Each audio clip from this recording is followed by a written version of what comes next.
I live alone, I'm not married, I do not stay with my parents. I have to make sure I come around to get something to break my fast even before I get home, because the fasting for more than 16, 17 hours, it is something that is very important for me to get something eaten before I get home. Sometimes when you wake up at dawn, going out to buy even bread and egg to come and eat for the fast, it's not easy. Sometimes you may go out, some people may attack you at that night, but I think if I'm married, it will be better for me to sit home for my wife to cook. Single life. 30-year-old Abdul Latif Sadiq is ready to be served here at Ray's Mina restaurant as the end of today's Ramadan approaches. I do not stay with my immediate family. My dad is an old man who cannot cook, and my mom is not around. I do have a younger sister, but she works outside the region.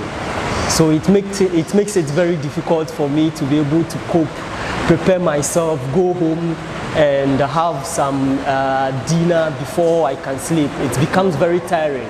Many Ramadan men who live away from their families and are stressed with time depend on takeout and home orders for breaking their fast. For some like Abdul Latif, the sheer convenience and diversity of options in dining out make cooking at home a far-away possibility. So it will be very difficult for me to say I will have to get home, cook, eat, sleep and wake up for another day.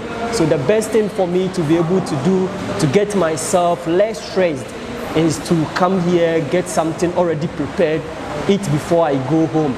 Someone like me who loves to cook, I am very good at cooking as a matter of fact, but looking at the kind of work I do, like I said, before I get home, it makes everything very, very challenging, very, very difficult to live in. If Abdul Latif regrets anything, it is the company of his family around him. He would have undoubtedly enjoyed a more conventional Ramadan. So as a single, as a bachelor, it's very difficult, it's very, very tiring, very, very challenging. But you can't do anything about it. You just have to go through whatever you have to go through. Unlike the married men and women, they will have some support, some kind of support from their partners, which will lessen some of their burden, which will lessen some of the hell that they'll be going through during this Ramadan festivities. Abdul Latif's Ramadan experience is similar to that of any other single Muslim man who lives alone. 33-year-old Abdul Malik Farouk is mostly reliant on home deliveries for his evening meal. As a bachelor, sometimes it's very, very hectic for you to come and buy food outside. Sometimes, if I'm married, I won't be coming out to buy food outside like this. So, as a bachelor, sometimes I feel so worried. Sometimes I feel so sad. I feel so ashamed for me to come out and buy food and holding it, going back home.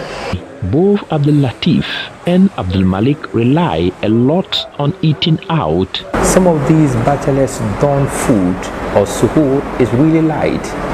They make themselves a bowl of oats, a cup of tea, among others. When I wake up during suhoor or at dawn, the only thing I can have time to prepare is Lipton, which once in a while I combine it with dates. Yes, Lipton and dates to start my Ramadan with. When it comes at the dawn too, I normally take coffee and bread and egg. I took the bread and egg at dawn because I don't have any option than to take that. Until both get to bond with their families in the next Ramadan or get married as they believe it could lessen their burden, they would continue to rely on takeaways and home deliveries to break their fast. A report by Mohammed Nuruddin.